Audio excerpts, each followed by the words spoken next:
السلام علیکم ورحمۃ اللہ وبرکاتہ۔ پیارے پیارے چمکتے دمکتے نونہالوں، کہانی زبانی کی جانب سے خوش آمدید۔ سب لوگ تیار ہیں اپنے کام مکمل کر کے کہانی سننے کے لیے؟ کیونکہ آج ہم سننے جا رہے ہیں ایک سچی کہانی جس کا عنوان ہے مظلوم کی پکار، اور اسے آپ کے لیے لکھا ہے مقدس عدیل نے۔ 712 کے لگ بھگ مسلمانوں کا ایک بحری جہاز سندھ کے ہندو راجہ داہر کی شے پر سمندری قزاقوں نے لوٹ لیا۔ قزاق یعنی ڈاکو۔ بے شمار مردوں کو قتل کر دیا گیا، عورتوں اور بچوں کے ساتھ ساتھ بچ جانے والے بوڑھوں اور جوان افراد کو قیدی بنا لیا گیا، تمام مال و اسباب پر قبضہ کر لیا گیا۔ کہا جاتا ہے کہ جب ہندو قزاق مسلمان مردوں، عورتوں اور بچوں کو لوٹ کر قتل کر رہے تھے تو ایک عورت نے ساحل سمندر پر کھڑے ہو کر زور زور سے مدد کے لیے پکارتے ہوئے کہا، اے حجاج، ہماری مدد کو آ۔ حجاج بن یوسف ثقفی بصرہ کا گورنر تھا۔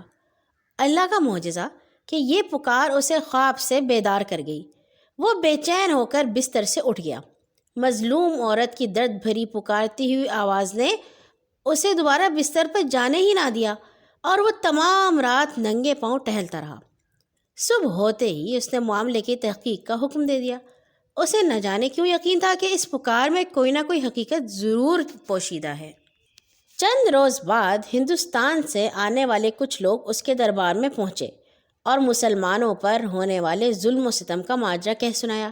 ایک شخص نے یہ بھی کہا کہ ایک مسلمان عورت نے اس کا نام لے کر کہا تھا کہ اے حجاج، ہماری مدد کو آ۔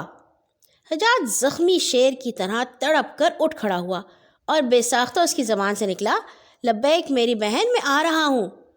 حکومتی معاملات کی اپنی مجبوریاں ہوتی ہیں، لیکن حجاج کسی مجبوری کا پابند نہیں تھا۔ وہ سوچ لیتا تھا اور کر گزرتا تھا۔ اس نے فوراً ایک وفد تشکیل دیا اور سندھ کے راجہ داہر کی طرف روانہ کر دیا۔ سفارتی وفد دن رات سفر کرتا ہوا کم سے کم وقت میں داہر کے دربار میں پہنچا اور حجاج بن یوسف گورنر بصرہ کا پیغام راجہ داہر کو دے دیا۔ تمہارے علاقے میں مسلمانوں کا بحری جہاز لوٹا گیا، ان کو قتل کیا گیا اور زندہ بچنے والوں کو قیدی بنا لیا گیا۔ فوری طور پر ان قیدیوں کو رہا کر کے ان کو لوٹ لیے جانے والے مال و اسباب سمیت بصرہ روانہ کر دیا جائے کہ ایک اچھا حاکم ہونے کے سبب یہ تمہارا فرض ہے۔ داہر نے یہ پیغام سنا اور انسنا کر دیا۔ اس نے لاپرواہی سے کہا، بحری قزاقوں پر میرا بس نہیں چلتا، میں کچھ نہیں کر سکتا، تم جا سکتے ہو۔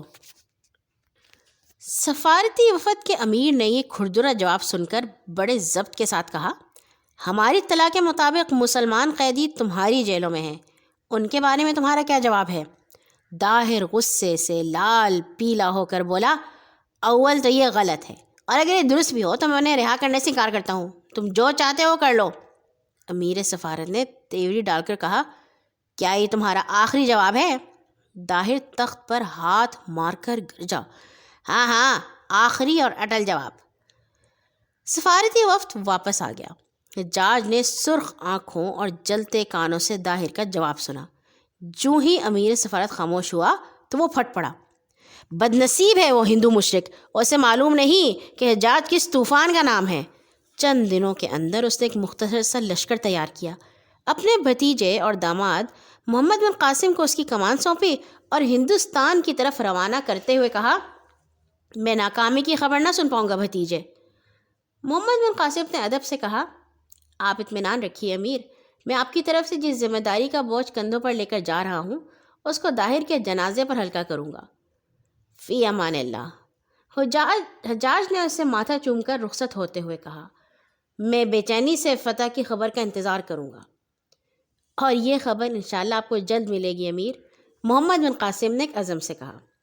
پھر 17 سال کا یہ نوعمر سپہ سالار اپنی چھوٹی سی فوج کے ساتھ دیبل، جسے اب کراچی کہتے ہیں، سندھ کی بندرگاہ پر اترا۔ راجہ داہر اس ننھی سی فوج کو دیکھ کر حقارت سے ہنسا، مگر جب اس گنی چنی فوج نے اس کی مضبوط، بے حد و حساب اور طاقتور فوج کو شکست دی تو اس کا منہ کھلے کا کھلا رہ گیا، اور جب ایک مجاہد کی تلوار نے اس کی گردن اڑائی تب بھی اس کی آنکھوں میں حیرت تھی، محمد بن قاسم نے جب مسلمان قیدیوں کو رہا کرا کے دیبل کے فتح کی خبر کے ساتھ حجاج بن یوسف کی طرف روانہ کیا تو سجدہ شکر جہاں اس کی پلک پلک سے ادا ہو رہا تھا، وہاں ہزاروں میل دور بیٹھے بصرہ میں حجاج کے دل کو بھی قرار سا آ گیا تھا، اور اسی لیے سندھ کو باب الاسلام کہا جاتا ہے کہ وہاں پہ سب سے پہلے محمد بن قاسم نے آ کر فتح کی اور لوگوں کے اندر اسلام پھیلایا۔ کل آئیں گے انشاءاللہ ایک اور نئی کہانی کے ساتھ۔ اپنا خیال رکھا کیجئے، اپنی چیزوں کا خیال رکھا کیجئے، اپنے گرد لوگوں کا خیال رکھا کیجئے اور لڑائی جھگڑے سے دور رہا کیجئے، اچھی بات ہوگی۔ اللہ حافظ۔